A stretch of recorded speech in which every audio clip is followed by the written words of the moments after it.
Good morning, everyone. How are you, Max? Very good, mate. How are you doing? Great lamp behind you. Yeah, we do it on the cheap here. Max, who's you know our guest better than I do. So who's our guest today, and what are we going to talk about?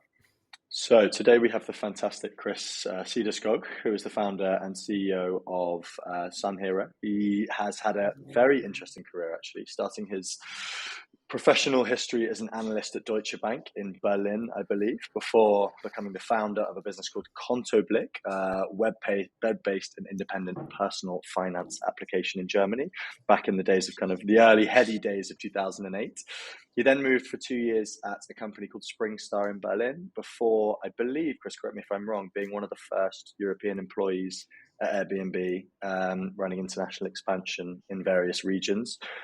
He then jumped to Rover, the pet sharing platform, and was GM of Europe there, before finally jumping into what he does now, Sunhero, a residential solar business focusing on the Spanish market. And this is a space at Kfund that we've been looking into for a while. We obviously followed the Sunhero fundraiser very closely, and we would love to just sit down with Chris and learn a little bit more about the business, how he sees the market, how his fascinating and incredibly varied career has ended up where it is, and talk a little bit more expansively. So, Chris, I'd love to kick off just with a question of, that's quite a career.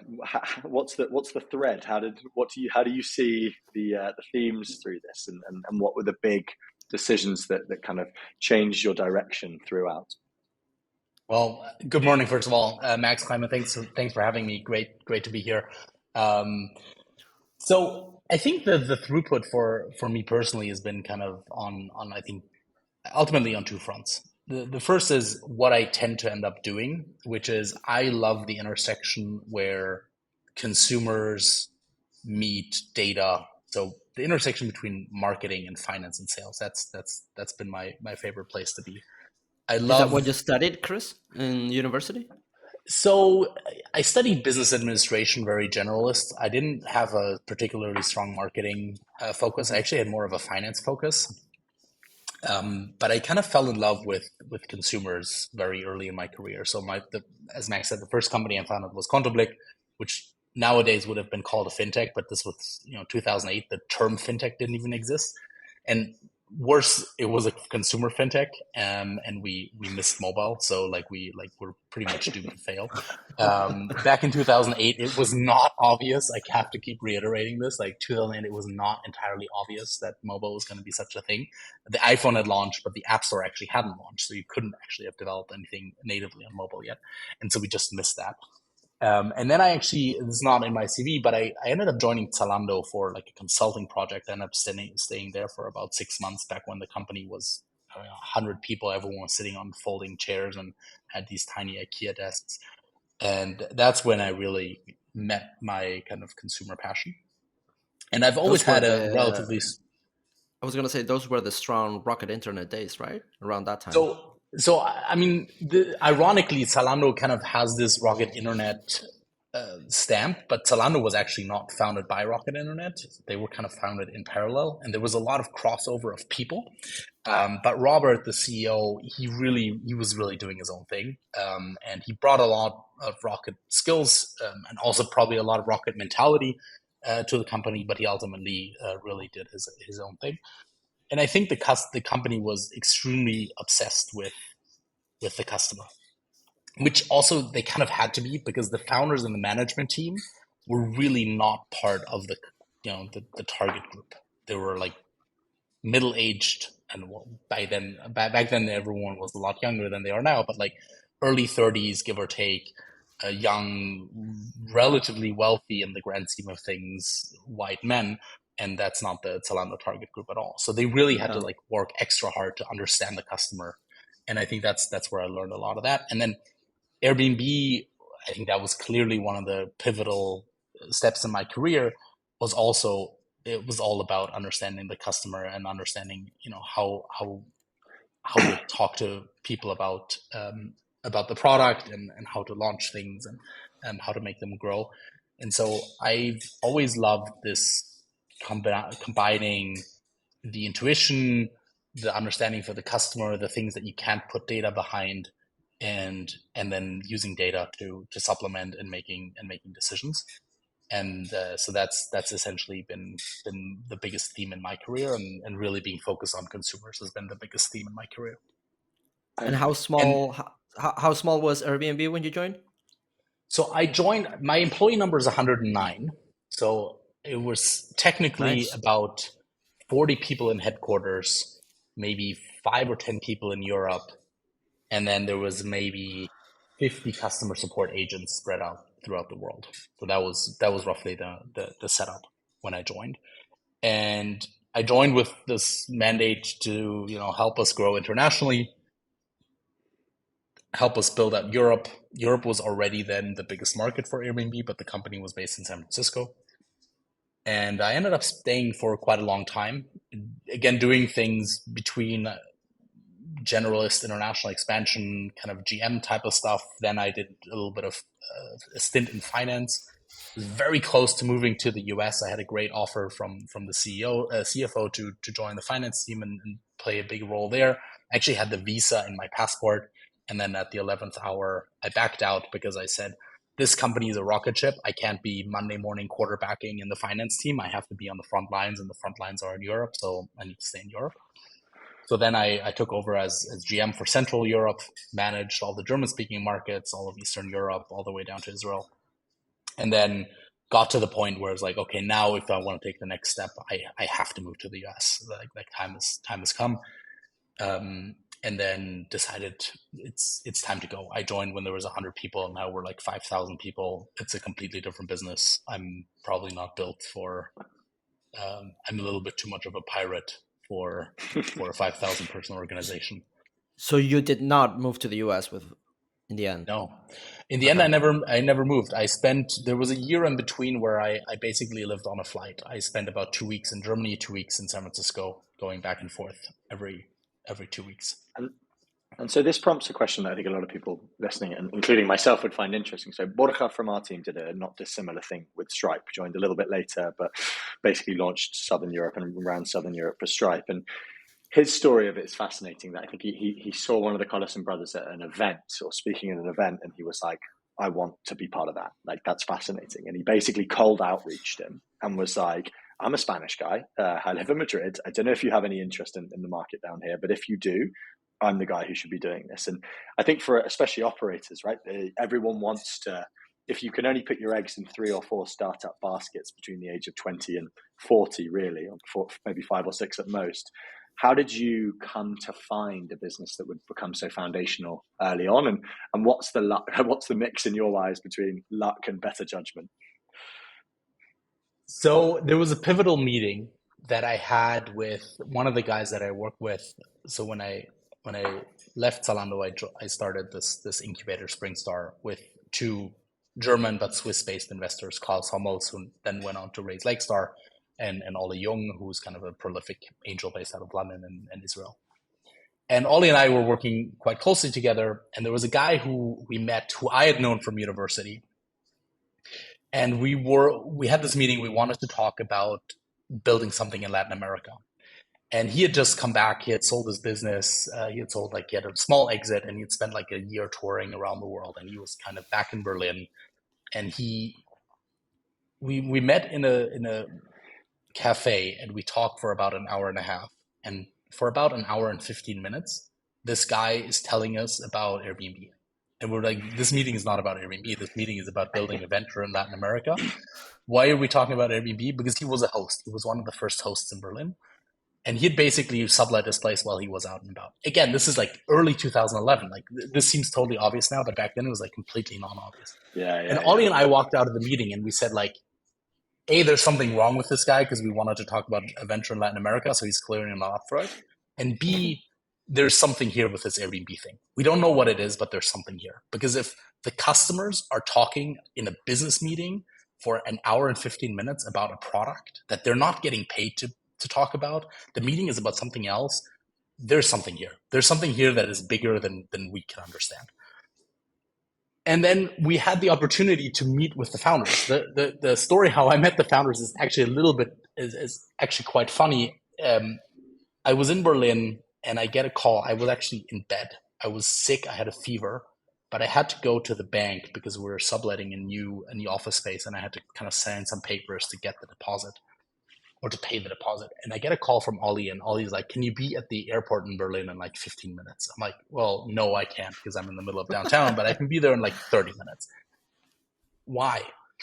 Well, the Airbnb founders are here, and we want to talk to them about international expansion. So I get to the airport. We meet in this is old Tegel airport. It's like this weird cafe that's like super dodgy. And the three founders are there. And then Ollie and Klaus and me and the three founders are sitting there. And I'm really bad with names, and I had a fever. So it was like, "Hey, I'm Brian, I'm Joe, I'm Nate." And I'm like, "Hey, Brian, hey, Joe, hey, Nate." And then the names were just gone. Okay. So then for an hour and a half, unprepped with a fever, Ollie and Klaus were like, "Hey, Chris is going to tell you how we're going to run an international expansion for you guys. And instead of you acquiring one of the local players, you guys should work with us and we'll help you do that." I was like, yeah, I have a great plan. I have no plan. I've like not spent a minute prepping for this. And I don't know your guys' names anymore. So this is going to be super awkward. So I basically pitched them live. I kind of made it up as I went. And I had to do the whole thing without ever referring to any of them by their names. Because I forgot. Just in case. Guys. So Chris, hey guys, hey. Sorry to interrupt you, because at the time, if I'm not wrong, there was like a local-based Rocket Internet-backed competitor that was doing the rounds and growing quickly. I mean, I think Brian talks about this in podcasts and stuff like that. So it was really important for them to tackle Germany first or tackle Europe quickly before. I don't remember the name of the company expanded, right? Yeah, and that's why they were in Berlin. They were not in Berlin to meet me with a fever without a pitch. We hijacked their Berlin trip. They were there to acquire or to consider acquiring this local competitor. And so basically what we did is we said, okay, these guys are here for a weekend. I'm going to spend, and then Ollie and Klaus, they lived in Zurich, so they flew back. And it was just me and the three founders. And I called everyone that was like working with us roughly. And I was like called in reinforcements. And I said, we're just going to sit on these guys for like the 3 days. We're going to like basically suck the air out of the room for the Rocket Internet competitor. So we just spent as much time as possible. I met with them like 4 times over the weekend. I had lunch with them. I had dinner with them. I went to a party with them. And I just like every chance that I got, I just introduced them to people that I knew. And I just hustled for that weekend. And they, I think at the end of the day, decided against buying. I mean, obviously they decided against making the acquisition and they decided to do it themselves. But it took a few months. It was like 3-4 months later, I actually joined. And then I flew to San Francisco and then we kind of built the plan. And then I was prepared. And then I had a better idea of what I wanted them to do. And we ended up hiring a bunch of people.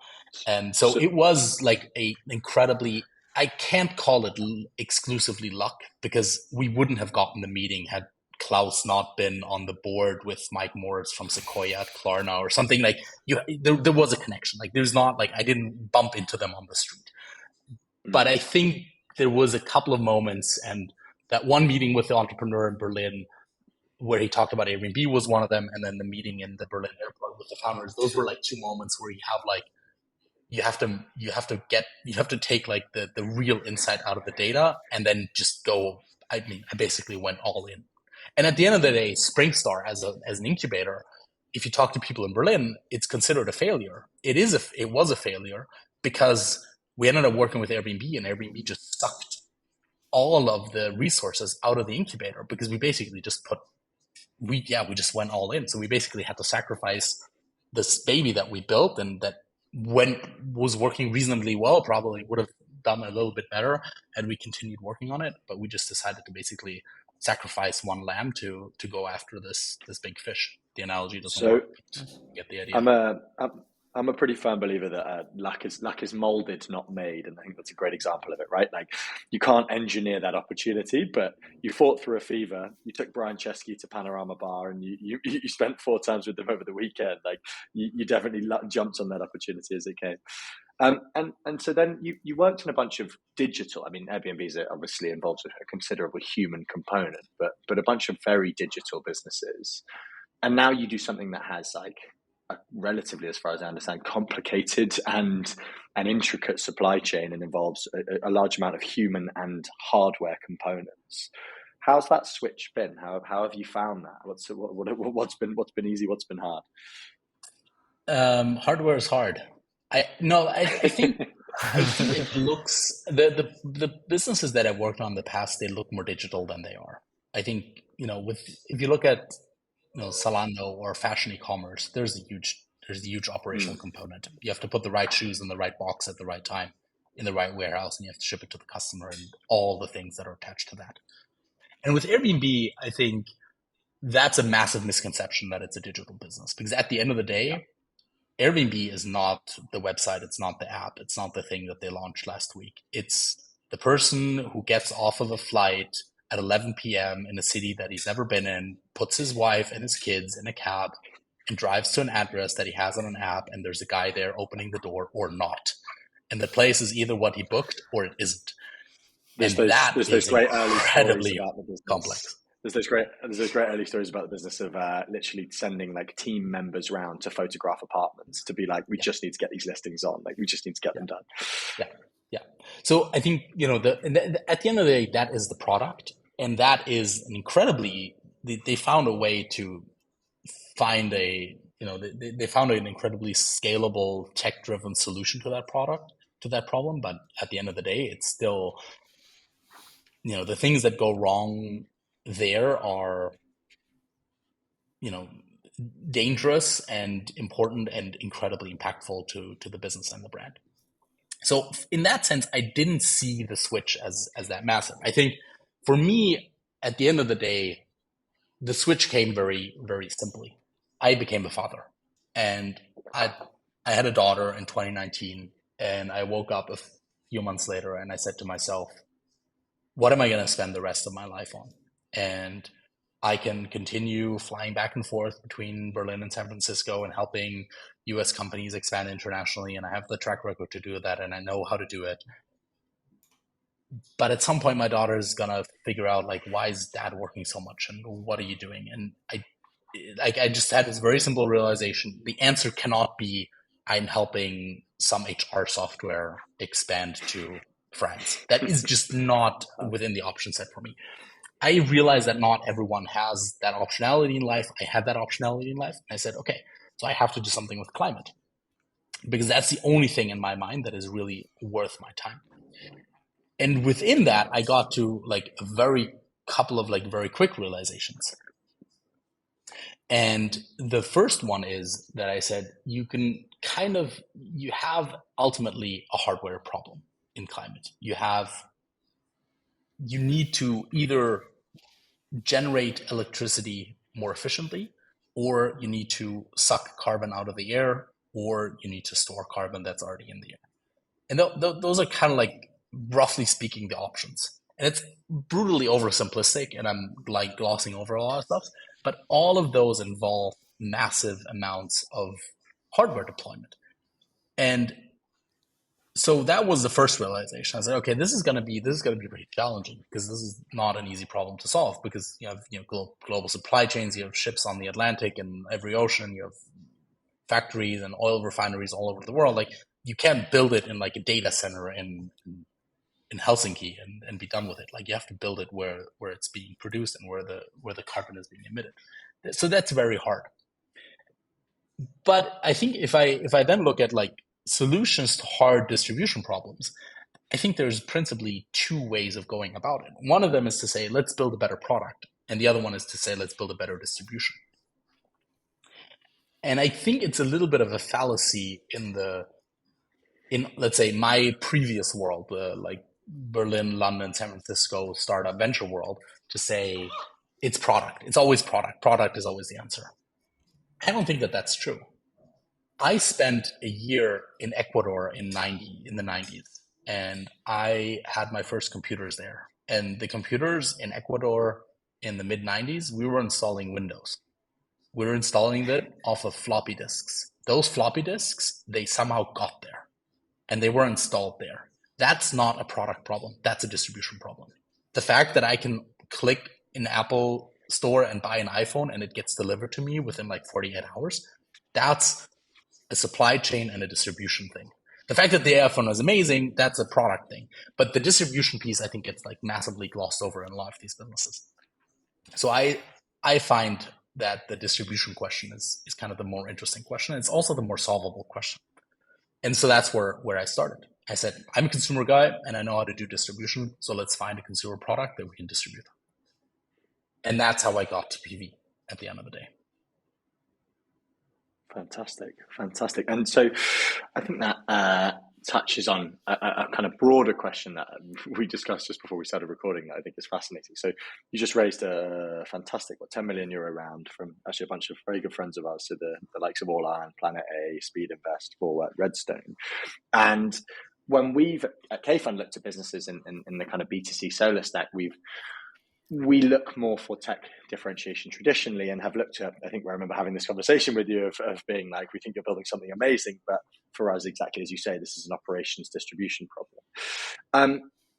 Without taking it too philosophical, for climate entrepreneurs like yourselves, or even just entrepreneurs like yourselves with non-traditional VC-friendly business models, how have you found this throughout a fundraising process? Like, would you give advice? What is it actually just completely stick to your guns? And what you've just said is incredibly compelling, but a lot of VCs, including ourselves, struggle with that kind of narrative because we can look at a team and we can look at an execution, but we're obviously in the game of outsized returns and ridiculous scalability. And there are many investors that would say fantastic, but that stops at a point when you come up against the corporates, or you come up against the big guys. So how have you thought about this problem, and what advice would you give to entrepreneurs starting on this kind of journey? So I think there's the answer you find for yourself to that question. And the answer that I found for myself is, in the fight between the David and the Goliath, I'm always going to bet on the Davids. So I'm not scared of the corporates. And like, so us or someone is going to crush the corporates in every market in this space, because it's a new business, because it's not taking actually their food. And even in a space where, we talked a little bit about Solana, we talked a little bit about Airbnb, even where you have a new entrant that ends up basically eating a corporate's lunch in fundamentally their business. Someone was selling shoes before Solana came along, and someone has been selling hotel rooms many years before Airbnb came along. Chris, and when you say corporates, do you mean the traditional utilities and energy companies, or who do you refer to? I think in our space that's the corporate. It's the Iberdrolas and the Repsols and the traditional utilities. And there's like the fundamental answer to why the startups beat the corporates, and then I think very specifically in our business, because the corporates are selling electricity, but they're not selling you make your own electricity, and that's like very fundamentally different. It's a very different business.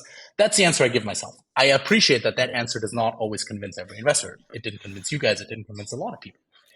I think on that front, I took probably a few paths. One of them is, I would call it like building a bridge. I have to find a way to explain my business to you that it resonates more with the things that you've seen work in the past. So, and for some people, people have maybe more of like consumer distribution experience in non-climate space, like a Vorwerk, that has seen, massive scale in the HelloFresh and Fashion Post and some of these other businesses. They understand that bridge, and they understand that these businesses actually can get massive if you have a founding team that understands the dynamics of how those businesses work. And so I think that's clearly one side. And I think at the end of the day, the other side is you just have to make it as compelling as you can, and you have to just make them believe that you believe it, and I do. And you have to kind of pitch them, because at the end of the day, I think at the seed stage and at the Series A stage, it's still so much about the team and the passion that the team has, and whether or not, like, we can debate whether or not, who's going to win the residential space, but you have to make it clear that if it's going to be a startup, that it's going to be you.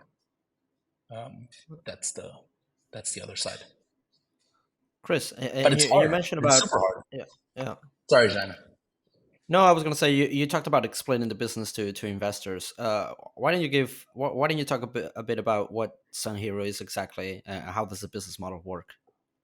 Yeah, so we're creating a one-stop shop solution for residential customers to electrify their homes, starting with PV.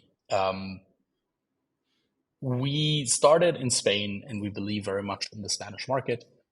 Our approach has been to essentially build a relatively highly vertically integrated business. It's another word that investors don't love to hear, but that's necessary in this space. Because we understand that at the end of the day, this is a consumer product. It is not an engineering product. The consumer is making a decision here to change how he thinks about electricity and to trade off a monthly electricity bill against a pretty sizable one-time investment. And you can slice and dice how you make that investment and how you pay it back, and you can kind of try to get the cash flows to realign again a little bit.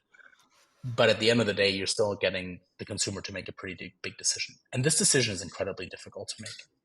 So if I'm in Spain right now and I walk around, I see barely any houses with solar panels. So most of our customers, they're the first person on the block. They're the first people who are making these decisions. This is super difficult. You have to understand the consumer psychology here. You know, we're building on top of people's roofs. The roofs are, it's quite literally the roof over their head. It's where they live. It's where they raise their kids. And someone's coming to them, climbing on the ladder, drilling holes into the roof. Are you crazy? That's insane. You have to understand that. You have to understand that the consumer has a hard time making that decision. And you have to understand that it's not about talking about the inclination of the panels or how you do the wiring or whether or not you use a string inverter or microinverters. Those decisions are important, but you have to kind of abstract that away. And you have to make sure that the customer ultimately trusts you, that you have the best solution for them, and that you are the one who can provide that solution. And that's why our positioning has been to be relatively highly vertically integrated and actually to use software at every single step of the process to make it more efficient and to make it go faster. Because at the end of the day, you have to deliver to the customer and you have to make sure that the customer gets what he wants, and that's what we're doing. So that, I think you touched on in the first thing you said, a point that I've been fascinated by for the last few months, which is you talked about the one-stop shop for the electrification of the home, right? And your PV panel is one ideally small facet of the electrification of the home. And so I'd love to hear, as much as you're comfortable talking about long-term strategy, kind of how you think about the next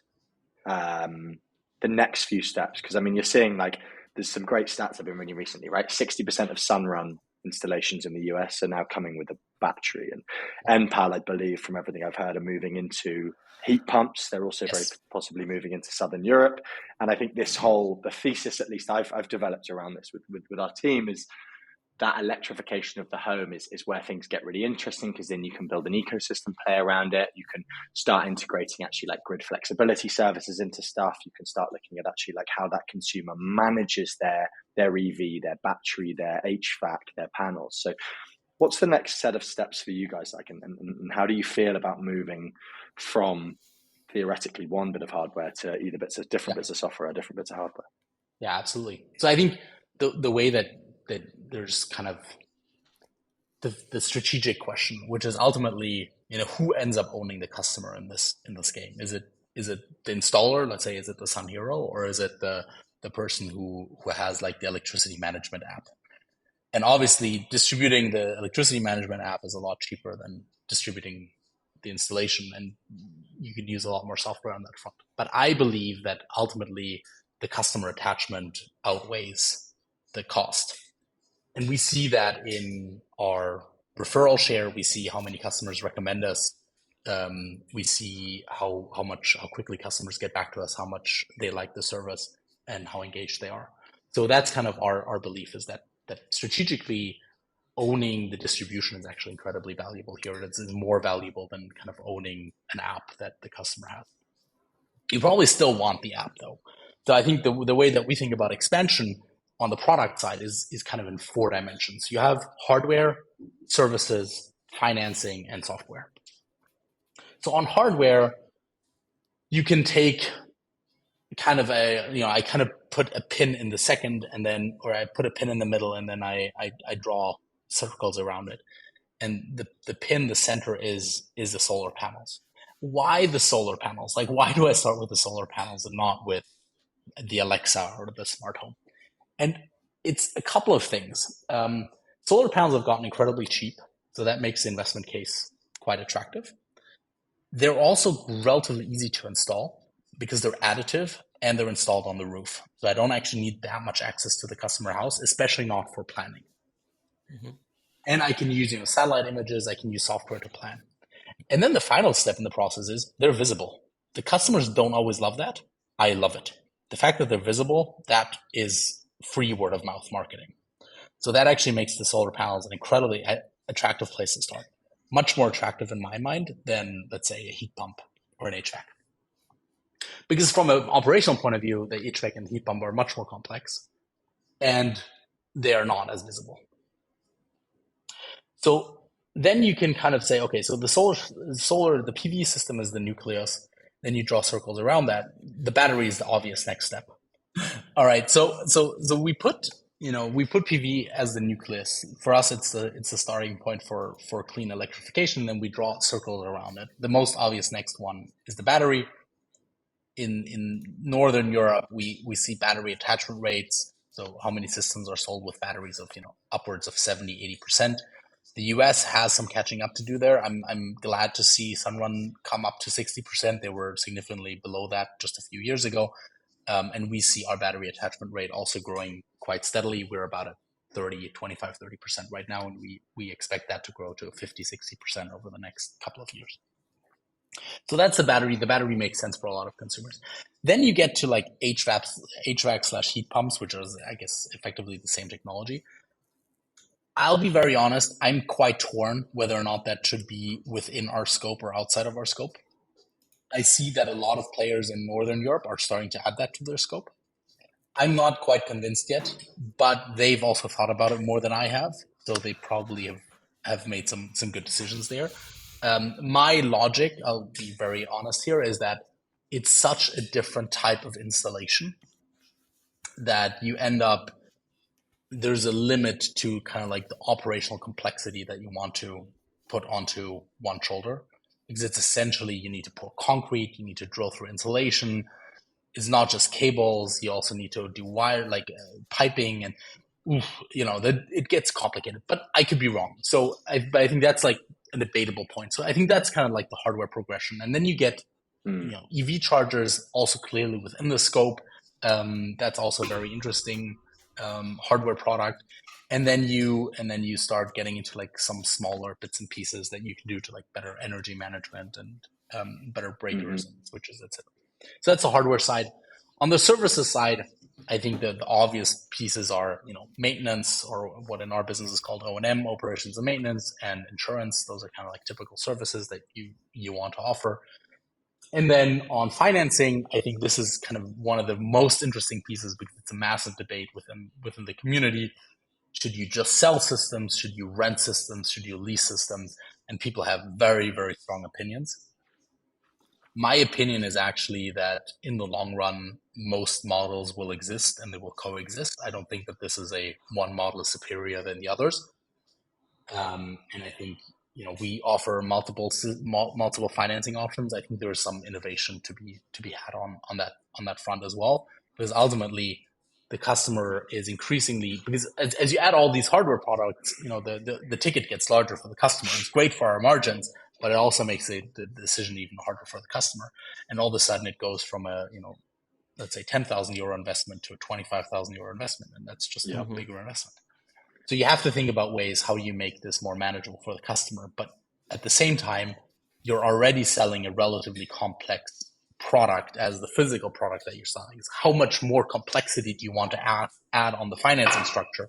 And our consumers are consumers. They're not investment bankers. So you don't want to say, well, but there's a coupon here, and then you pay back this. But then if you do this down payment, then you get this extra benefit. And then we do it gets at some point, it gets too unmanageable. So I think the balance there hasn't been fully struck. And I think this is actually one of the areas where different markets in Europe will work at very different scale and at very different kind of setup, because you just have different financing markets, you have different interest rates, and you have different kind of comparable products.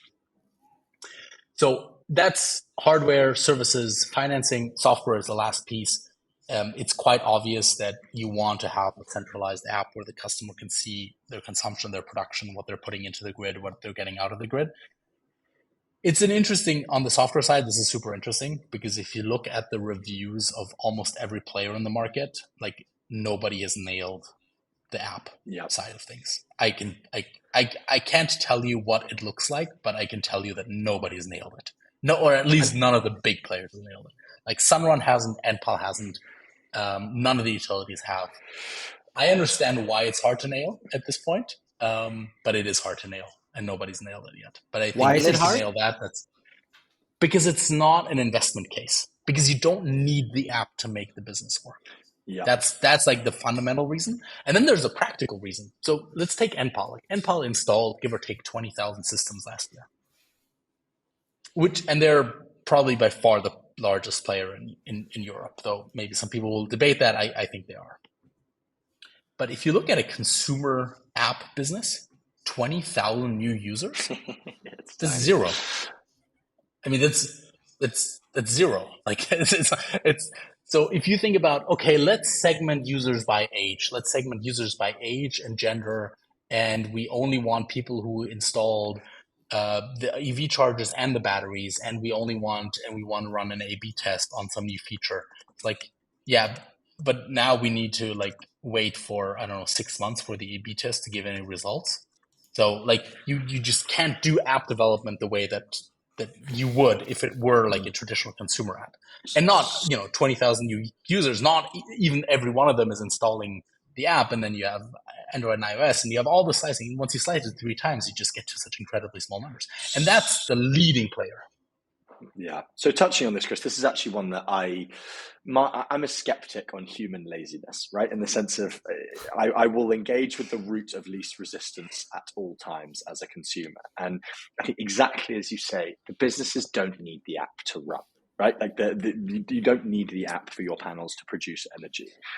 And we're seeing a bunch of businesses now in Spain, but pan-European, doing loads of really interesting stuff on the B2B2C side or on the pure B2B side of essentially integrating with devices and just allowing those devices to essentially, through algorithms, like manage themselves, where that regulation's not quite there in Europe yet or in most European countries, but that whole grid flexibility piece, right, where utility does trade off with customer, where utility manages load and stops those peaks and troughs of the grid as we have a more electrified economy, and consumer gets to either sell overproduction or get a cheaper electricity rate because they're charging their EV at 3 o'clock in the morning. Like my personal thesis on this as a bit of a skeptic here is the customers you have right now for solar products are Tesla owners, right? They're the guys who want to manage their energy because they're probably hardware nerds. They're probably more likely like middle-aged men who want to play with this and tell their neighbors at dinner parties about how much they save with solar. But when you get to that mass market approach, like me as someone in my late 20s in an apartment in Madrid, I don't have any interest in actively managing it. I just want to know I'm getting the best price and maybe be alerted when I can upgrade my panels or I can get a better deal. So do you actually see for you guys there being a like real B2C app proposition there, or actually is it just about making it as painless as possible for that end customer? Yeah, it's definitely the latter. I think the app world is it's the, I don't know what to call it. It's like the Web3 of climate tech. It's like incredibly interesting from a intellectual point of view, but I don't think it actually drives all that much tangible value. I think the one area where the app actually does drive tangible value, and that is the reason why you need it, is because that one thing that you just said, which is you show it to your neighbors. The app is the marketing. It's because I cannot put my name physically on the panels. I can put my name physically on the app, and I can make sure that you have the Sunhero app somewhere on your screen. That's value. That's value to me. That's marketing. In terms of like, hey, by the way, I turned the oven down 50 degrees because it's like, and then it's like, exactly. The lasagna is not going to be ready at 7. It's going to be like, come on, give me a break. Like that's this. I don't see that use case, and the EV charging is exactly the same. Like, when do I plug in my car? I plug in my car when I need to charge it. Is there a case where you would say, yes, I figured out that on Saturdays you are probably not going to use your car until like a little bit later in the morning because you're not going to work and you're hanging out with the kids or going with the bike to the market, so I can actually delay charging by a few hours and use more solar. If you do that in like millions and millions of homes, does that have a tangible benefit? It probably does. At that point, it probably does have a tangible benefit. How big that use case ends up being, how long you have to wait until that actually materializes, I think the jury's still out. Who ends up like owning that and who ends up, reaping the benefits off of that, I don't know. That feels a little bit more. It feels a little bit more like a feature than a product, and it certainly feels more like a product than a business, because the algorithm that you need to figure out that you should charge the car when the sun is shining. Okay, I think we can kind of agree on how to build that. Like, I don't think that you're gonna create that much more value by making that 3% smarter. It's like, yeah, I'll start charging when the sun is out. Okay, cool. Okay, yeah, I can look at weather patterns, but at some point you get into like what's the marginal utility here versus the cost, and how many. And again, this goes back to like what's the size of the pool of users that you need for this to actually have any impact. And I think the pool is quite large, and we're just not there yet. And I think this is why this space is so difficult for venture. You have three possibilities. You can say, look, let me invest in something that creates a new hydrogen, a new way of making hydrogen, or you found a team at some university that is pitching you in a new battery technology. You can do that. The timeline on that commercialization is like 10, 15 years, and it's like highly risk. Yeah. It's high risk, high hardware risk that frankly most people cannot assess. Then you have the kind of distribution plays like Sunhero's, where you say, yeah, but is that really venture? That feels, venture scale is difficult. Getting that to like billions of customers or like billions of euros of exit is difficult. Like, I understand that it's difficult. I'm not telling you that it isn't. It is difficult, and there aren't that many companies out there. And then you have the say, or a way, maybe we just build a software layer. And there is probably a lot of value there.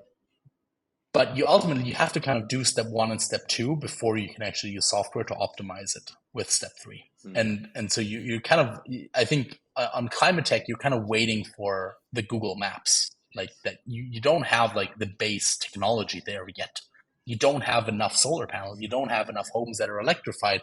You don't have enough EVs that you can manage. And, you can't really manage the Tesla ones.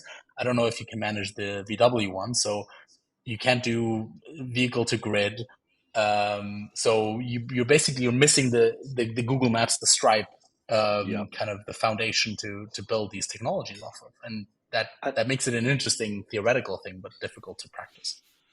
And that plays into actually something you mentioned earlier, which is the always supporting David in the David and Goliath battle, right? Because we look at Spain, and in Spain, it's I think 5 utilities own 90% of the market, right? And it's split regionally, and it's oligopolistic to the extreme, and then you've got a long tail of 260 other players who take up the other 10%. And one of the things we're looking at the moment, and I completely agree with you on kind of tourist generalist VCs playing in the space, and kind of the elephant in the room of who's sorting out concrete is a question we're playing with. But when we look on the B2B side of software around grid management, around grid flexibility, around kind of tokenization of energy and an ability to sell more flexibly at different times, what's your take on the future of the utilities? Because Spain's had, just for a very quick context, I'm sure like 2019 regulation around local energy sharing that allows you to sell up to a kilometer. 2021 went into 2 kilometers. So if I'm selling on my roof, I can sell to you 2 kilometers down the road, theoretically disintermediating the utilities. You scale that, you get to a point where 30-40% solar penetration in homes, you could theoretically start disintermediating the utilities to quite a profound level. But then equally, they own a lot of the hardware. There are physical pipes involved, right? There are cables. Someone has to look after the maintenance of this. Like, how do you see the long-term role of the big guys? Yeah, I think you mentioned laziness earlier. I think laziness plays a massive role here. Like, the electricity that I get out of my socket when I switch from Iberdrola to La Luz, it doesn't change. Maybe the price changes, but the electricity is still the same. Like, the light doesn't shine any brighter or dimmer. Like, so what's in the stack of like prioritization for the customer? Is this like the thing that I'm going to tackle? I Yep. don't know. It's going to take a while. It feels like it's going to take a while for that to actually manifest itself. And so I think a lot of, and I don't want to be a pessimist here because I actually do think that the utilities are incredibly vulnerable. So, so I think, utilities vulnerable. yeah, utilities are fundamentally vulnerable because utilities, and they have two problems. The first is the customers hate them. Like nobody loves their utilities because they're in a market that is it just sucks to be in the utilities business because you have an input price that changes that you cannot control, and you have to pass that on to the customer because otherwise your business doesn't work. But the customer doesn't understand how that price input changes, and so you basically are faced with like, yeah, the utilities keep raising my price, yeah, because they kind of have to, and they're ultimately kind of rent seeking, so they're not going to lower it unless they absolutely have to. So that makes the customers hate them. And then the second side is like they fundamentally don't really love their customers either.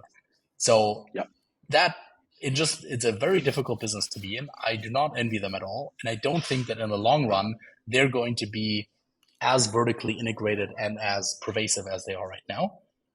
Whether or not how they actually get disintermediated, the jury is still out. I think on residential PV, we're eating their lunch and increasingly eating their lunch. It takes, if you go to Iberdrola and you install PV with them, it takes, 6 to 9 months for them to build. It takes us 30 days to build.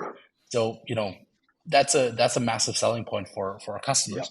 But at the end of the day, like you said, they still own the market, and it's a government controlled oligopoly.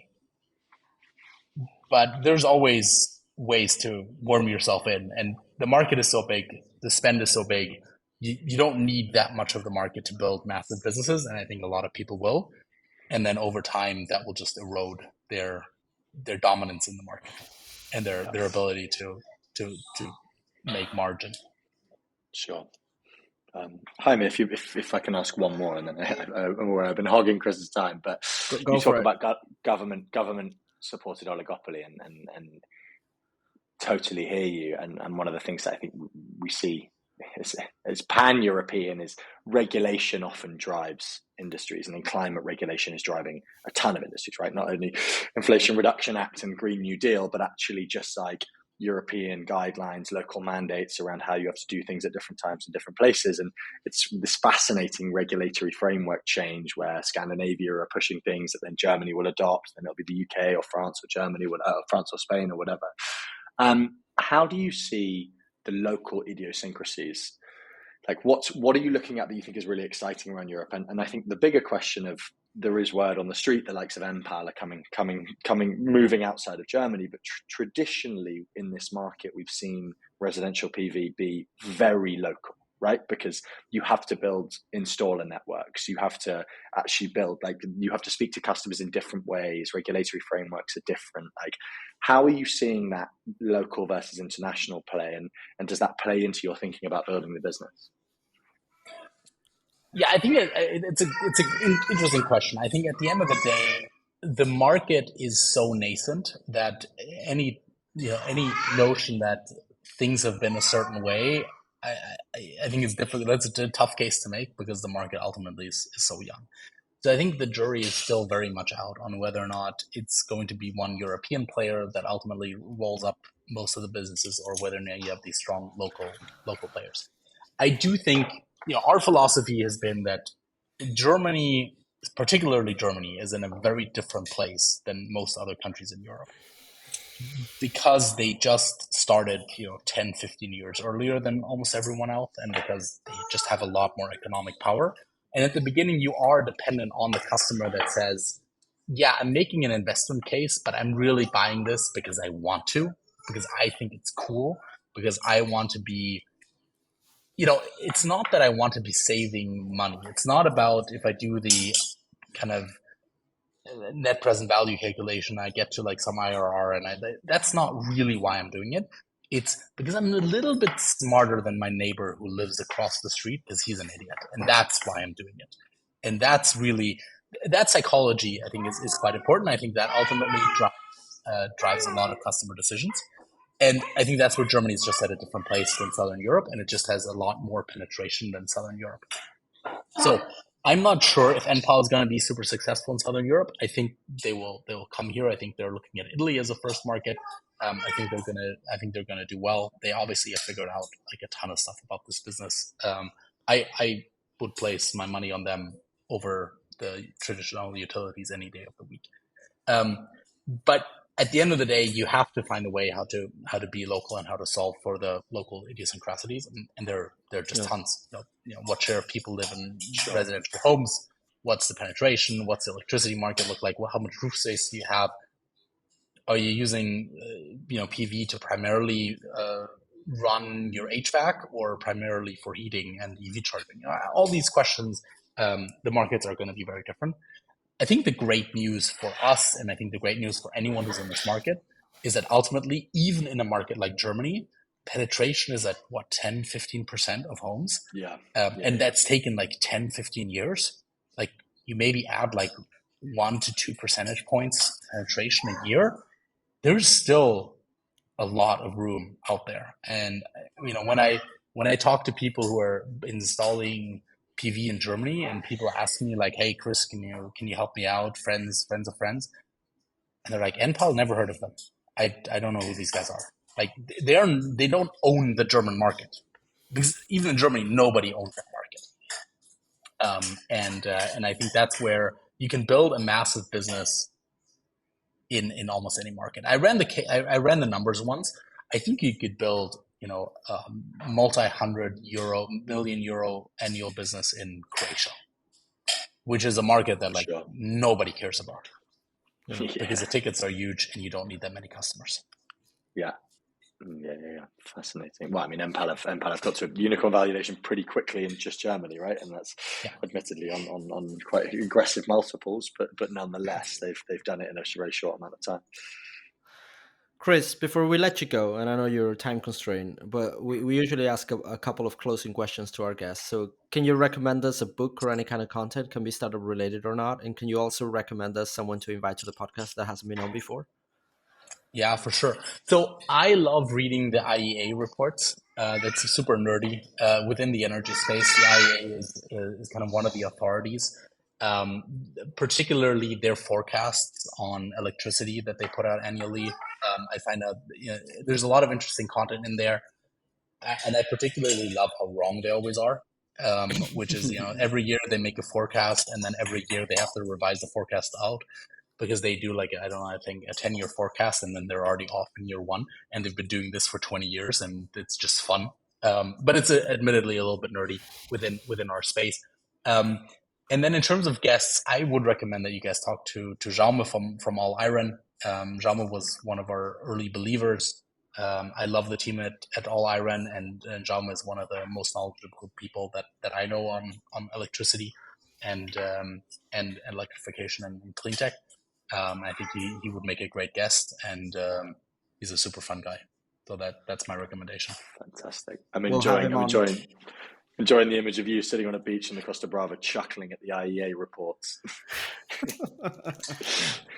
It's what you do when you have kids and you want to have some fun. Chris, this has been super interesting. Thanks a lot for your time. Well, Jaime, Max, it's been great being on. Thank you for inviting me. I love what you guys are doing. Do more. Find some businesses that you can build conviction around, and then I think things will work out. We need more people to do that. We need more capital in the space. We need to attract more entrepreneurs in the space, and then we have a shot. Awesome. Point taken. Thank you so much, mate. Enjoy the Costa Brava. Thank you, guys. See ya. Speak soon. Bye-bye. Bye-bye.